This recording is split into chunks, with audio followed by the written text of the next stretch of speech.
Dear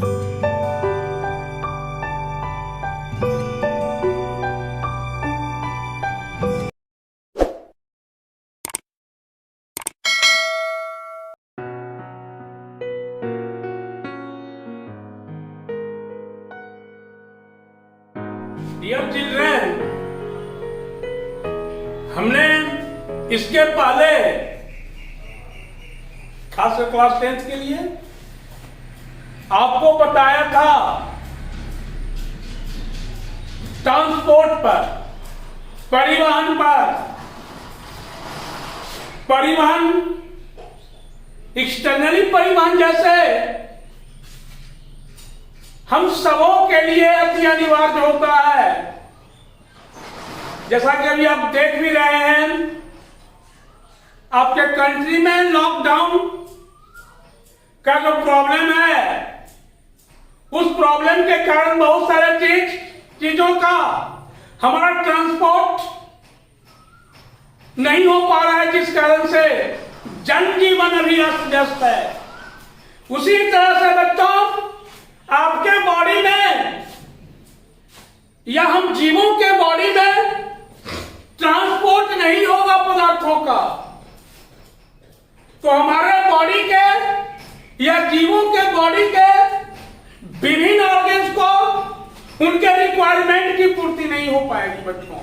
और requirement की पूर्ति नहीं हो पाएगी तो उनमें उनके शरीर का जो अंग है वह डिस्टर्ब होना शुरू हो जाएगा। उनके कामों में ऑब्स्ट्रक्शन पैदा होगा, डिस्टर्बेंस पैदा होगा और वो अपने काम को सही रूप से नहीं कर सकेंगे बच्चों।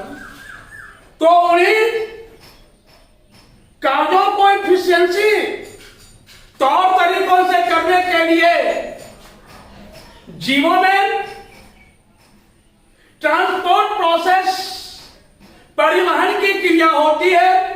और आपको हमने उस दिन डिफाइन किया था ट्रांसपोर्ट को कि व्हाट इज डिफाइन, तो आवश्यक, व्हाट इज ट्रांसपोर्ट, तो आवश्यक एवं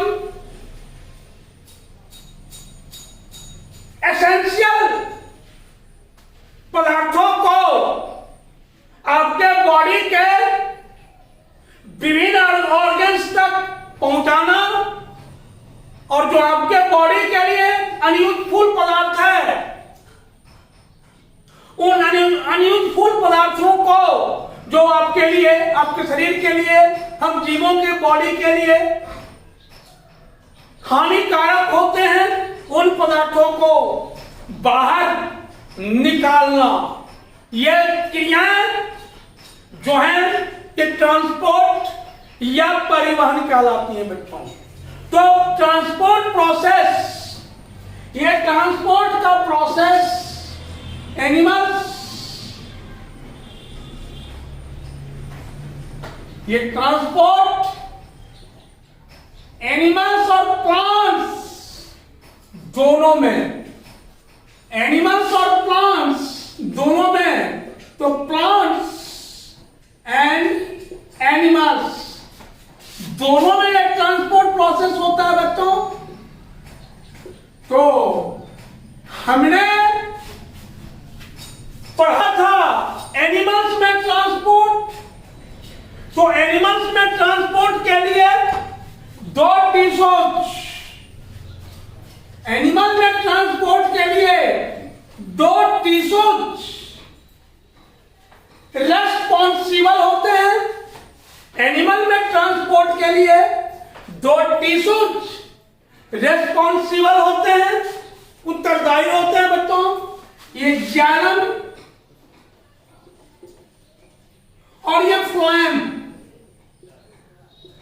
जाइलम और ये फ्लोएम, जाइलम और फ्लोएम ये दोनों जो है हमारा कंडक्टिंग टिश्यू, ये जाइलम और phloem both are our conducting tissue बच्चों।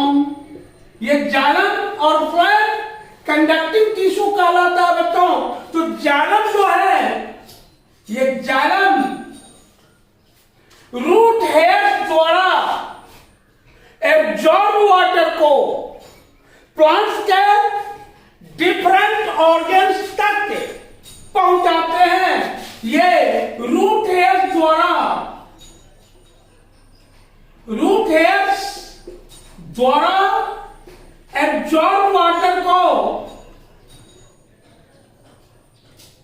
एब्जॉर्ब वाटर को प्लांट्स के डिफरेंट ऑर्गन्स तक पहुंचाते हैं बच्चों। आपको हमने पहले बताया था।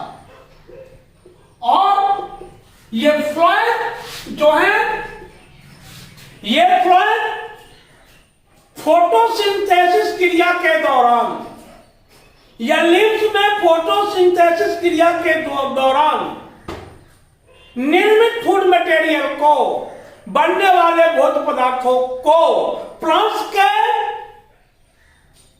डिफरेंट ऑर्गन तक पहुंचाते हैं बच्चों। अगर ये भोजन प्लांट्स के लीफ तक सीमित रह जाता तो क्या प्लांट्स के अन्य ऑर्गन जैसे स्टेम, रूट, ब्रांच, क्या वो सही रूप से अपना काम को परफॉर्म कर सकता था? जी नहीं, कभी नहीं कर सकेगा।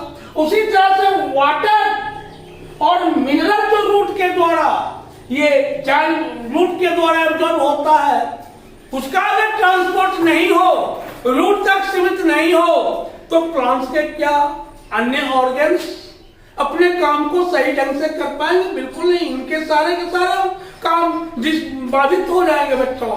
इसलिए transport is most essential process for an organisms.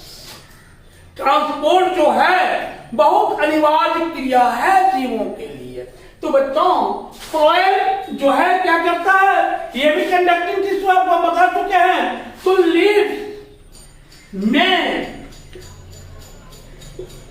Leaves में फोटोसिंथेसिस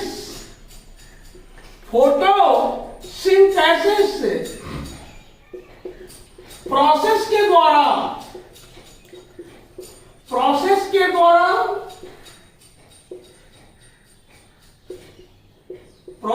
द्वारा निर्मित फूड को प्लांट्स के डिफरेंट ऑर्गन्स तक ट्रांसपोर्ट करता है या पहुंचाता है, उसका परिवहन करता है बच्चों। तो आपने देखा ये टिश्यूज जो कि कंडक्टिंग टिश्यूज, जाइलम और फ्लोएम, यहां से वाटर एंड मिनरल्स का कंडक्शन होता है। और ये फ्लोएम से लिप्स में बनने वाला फूड जो फोटोसिंथेसिस क्रिया के दौरान निर्मित होता है, उसका कंडक्शन ये प्लांट्स के द्वारा होता है बच्चों, प्लांट्स के लीव्स के द्वारा होता है। तो अब आइए जाइलम और फ्लोएम में फूड कंडक्शन के लिए किस विधि से जाइलम एंड फ्लोएम में फूड कंडक्शन किस विधि से होता है, ये सोचने की बात है बच्चों। तो जान लो, ये फूड कंडक्शन पहला प्रोसेस बॉथ में जाइलम एंड फ्लोएम, ये पहला प्रोसेस होता है एसेंट ऑफ सेट। आपको थोड़ा सा जानना है, इसमें बहुत बड़ा प्रॉब्लम आपके लिए, because you are a student of class 10, so that we should know something about ascent of sap. और दूसरा है आपको बच्चों, ये रूट प्रेशर, और तीसरा है ट्रांसपायरेशन। ये 3 नेचुरल प्रोसेस, इसको हिंदी में बोलते हैं वाष्पोत्सर्जन। वाष्पोत्सर्जन, इसको हिंदी में बोलते हैं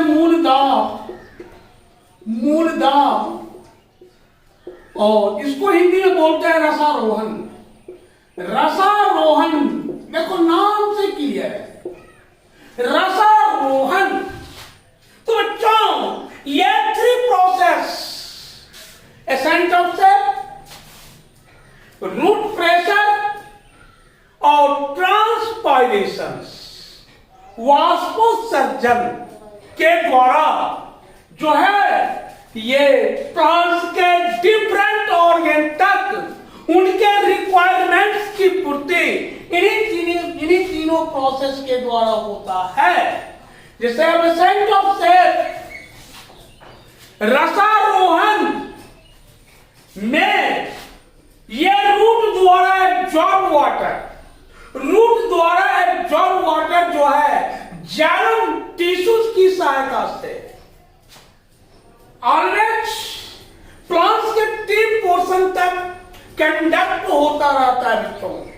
मैंने वह प्रोसेस जिसमें रूट हेयर द्वारा एब्जॉर्ब वाटर प्लांट्स के टिप तक कंडक्ट होता रहता है, उन प्रोसेस को हम बोलते हैं रसारोहण या एसेंट ऑफ सेट। तो बच्चों रूट हेयर द्वारा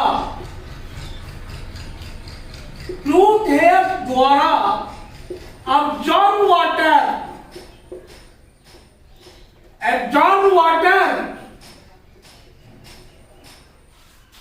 का कंडक्शन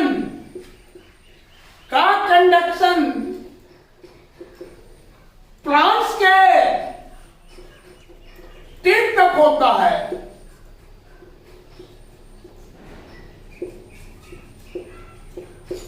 तो वही है आपका एसेंट ऑफ सेट। लेकिन प्यारे बच्चों इस थ्योरी को भी, इस सिद्धांत को भी रिजेक्ट कर दिया गया है। क्यों?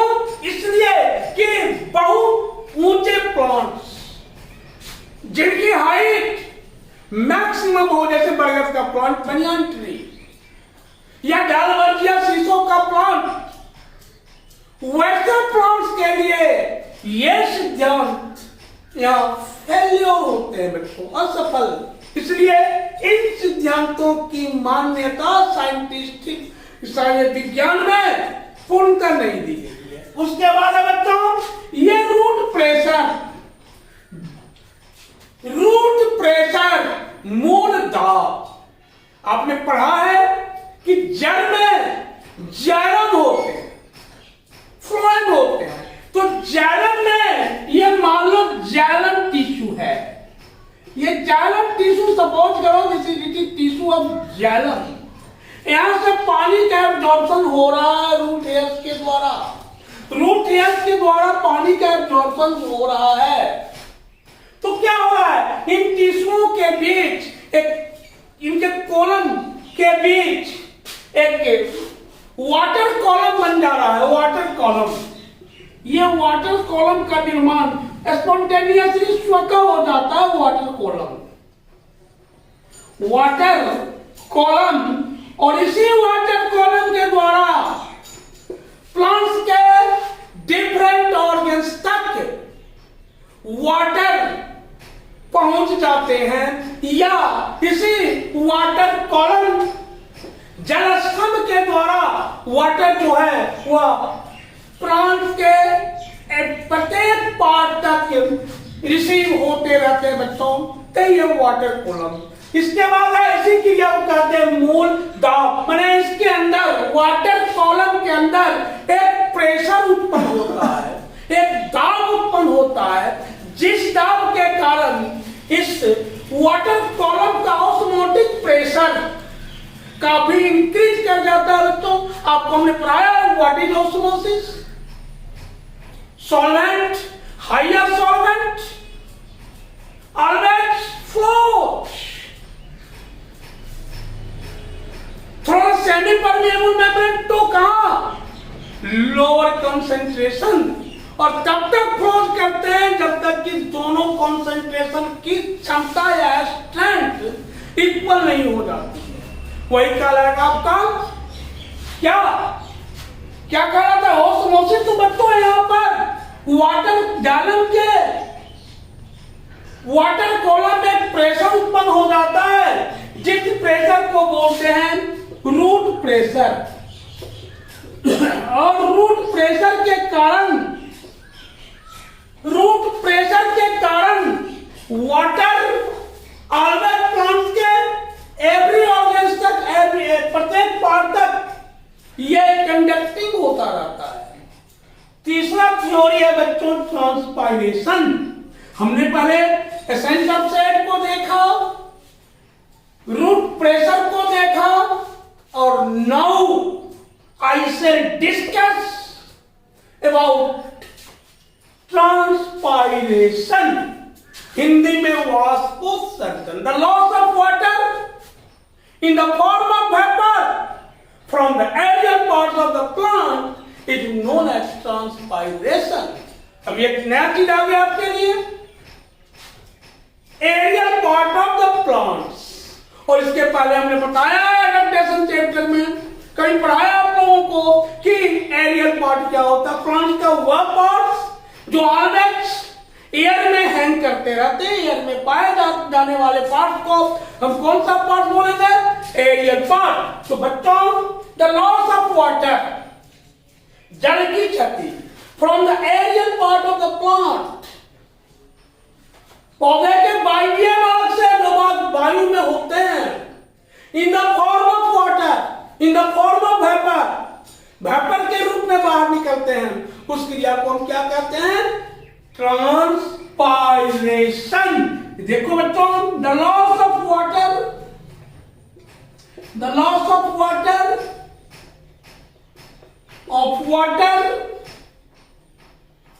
in the form of vapor, in the form of vapor from the aerial part, from the aerial part of plant is known as, it's called as, known as transpiration. पौधों के बाह्य भाग से पानी का वेपर के रूप में आउट होना क्या कहलाता है बच्चों? ट्रांसपायरेशन। तो बोझ करो कि it is a plant, it is a plant, ये प्लांट का है और इसका ये आपको पढ़ा चुके हैं, ये इसका सेंडिंग ऑर्गन, ये इसका सेंडिंग ऑर्गन, ये इसका सेंडिंग ऑर्गन, और ये इसका, सॉरी, ये इसका डिसेंडिंग ऑर्गन, ये इसका डिसेंडिंग ऑर्गन, और ये इसका ascending organ, ascending organ. Ascending organ मतलब मिट्टी के अंदर वाला पार्ट जो रेडिकल से बनता है, और डिसेंडिंग ऑर्गन मतलब मिट्टी का ऊपर वाला पार्ट जो ऑलवेज प्यूमोस से बनता है बच्चों। तो डिसेंडिंग ऑर्गन या वाटर में ये मिट्टी का वाटर, सॉइल का वाटर एब्जॉर्ब हो रहा है रूट हेयर्स द्वारा, और यहाँ वाटर कॉलम, अभी थोड़ा बताया, वाटर कॉलम का फॉर्मेशन हो रहा है जालम के अंदर, जिससे वाटर कॉलम का निर्माण होता है। और इस वाटर कॉलम के अंदर के द्वारा वाटर जो है ऑलवेज प्लांट्स के अपर पार्ट तक जाते हैं बच्चों। ये अब सोचो जरा सा, ये पानी कहां जाता है? तो यहां से जो पानी एब्जॉर्ब होता है रूट से, ये सेट ऑफ सेट या रूट प्रेशर के द्वारा प्लांट्स के लीफ तक, प्लांट्स के लीफ तक, सपोज करो इट इज ए लीफ, ये प्लांट्स के लीफ तक पानी पहुंच जाते हैं बच्चों। ये लीफ तक पानी आ गए, और पानी किस रूप में है? तो वेपर के रूप में है बच्चों। ये वेपर, इसको हम देख नहीं पाते हैं, लेकिन पानी यहां से रिलीज हो रहा है, और ये पानी कहां जाके मिल रहा है, सॉल्युबल हो रहा है, तो एटमॉस्फेयर में। ये पानी कहां चला गया? एटमॉस्फेयर में बच्चों। तो ऑलवेज 24 आवर जितना वाटर ये रूट हेयर एब्जॉर्ब करते हैं, ये वाटर इनके रिक्वायरमेंट के अनुसार, प्लांट्स के रिक्वायरमेंट्स के अनुसार जो है ये प्लांट्स के अंदर संचित हो जाते हैं, उनका यूटिलाइज हो जाता है। और जो वाटर, एक्स्ट्रा वाटर, जिसको हिंदी में बोलते हैं अतिरिक्त जल, जिस जल की पौधों को आवश्यकता नहीं होती, वो एक्स्ट्रा वाटर पौधों के एरियल पार्ट, तो एरियल पार्ट क्या हो सकता है? स्टेम हो सकता है, लिम्फ हो सकता है। तो लिम्फ के ऊपरी भाग से पानी वेपर के रूप में ऑलवेज निकलता रहता है। आप कभी फीलिंग किए होंगे, ये बैसाख की दोपहरिया, जेठ महीने की दोपहरिया, मई जून की दोपहरिया में आप पेड़ों के नीचे बैठ के देखोगे बच्चों, आपको बड़ा कंफर्टेबल महसूस करोगे, बहुत आपको आराम मिलेगा। इसका क्या कारण है? उस समय भीषण धूप रहती है, भीषण गर्मी रहती है, ऑस्मोटिक प्रेशर इंक्रीज कर जाता है, ट्रांसपायरेशन रैपिडली होता है, पानी वेपर के रूप में निकलता रहता है बच्चों। इसी कारण से पेड़ों के नीचे जून या मई जून महीने में हम बहुत ज्यादा कंफर्ट फीलिंग करते हैं बच्चों। तो एग्जाम में क्वेश्चन आ सकता है, एग्जाम में एक क्वेश्चन पुटअप हो सकता है कि जून महीने, बैसाख महीने या ज्येष्ठ महीने में हम पेड़ों के नीचे बैठना क्यों पसंद करते हैं? तो ड्यू टू इन्वायरमेंट का टेम्परेचर बढ़ जाता है, उस टेम्परेचर के कारण ये ट्रांसपायरेशन प्रोसेस प्लांट्स में रैपिडली होने लगता है और वाटर वेपर के रूप में निकलता रहता है, जिससे हम वहां बैठना पसंद करते हैं, हम शीतलता का या ठंड का अनुभव करते हैं बच्चों। तभी हमने देखा प्लांट्स में ट्रांसपायरेशन या प्लांट्स में वाष्पोत्सर्जन, या इसके बाद देखो तो ट्रांसपोर्ट, जिसको हम बोलते हैं परिवहन। तो परिवहन कितना इंपॉर्टेंट चीज है। अगर ये प्लांट्स में ट्रांसपोर्ट नहीं होता तो इनके सभी अंगों को क्या, उनके रिक्वायरमेंट की पूर्ति नहीं हो पाती, जिस कारण से वे अपने कामों को, अपने वाइटल एक्टिविटीज को, वाइटल प्रोसेस को सही रूप से, अर्थात मेटाबॉलिक प्रोसेस को सही रूप से नहीं कर पाते। तो बच्चों, ये प्लांट में आपका ट्रांसपोर्ट क्लियर है। हमने आपको जाइलम और फ्लोएम के बीच अंतर को भी बता दिया बच्चों। अब आप इसकी तैयारी सेल्फ करेंगे। अब नेक्स्ट डे हम एनिमल्स में ट्रांसपोर्ट स्टार्ट करेंगे बच्चों, और एनिमल्स में हमें ट्रांसपोर्ट के लिए ब्लड की चर्चा करनी होगी। ब्लड से हमारा स्टार्ट होगा। धन्यवाद बच्चों।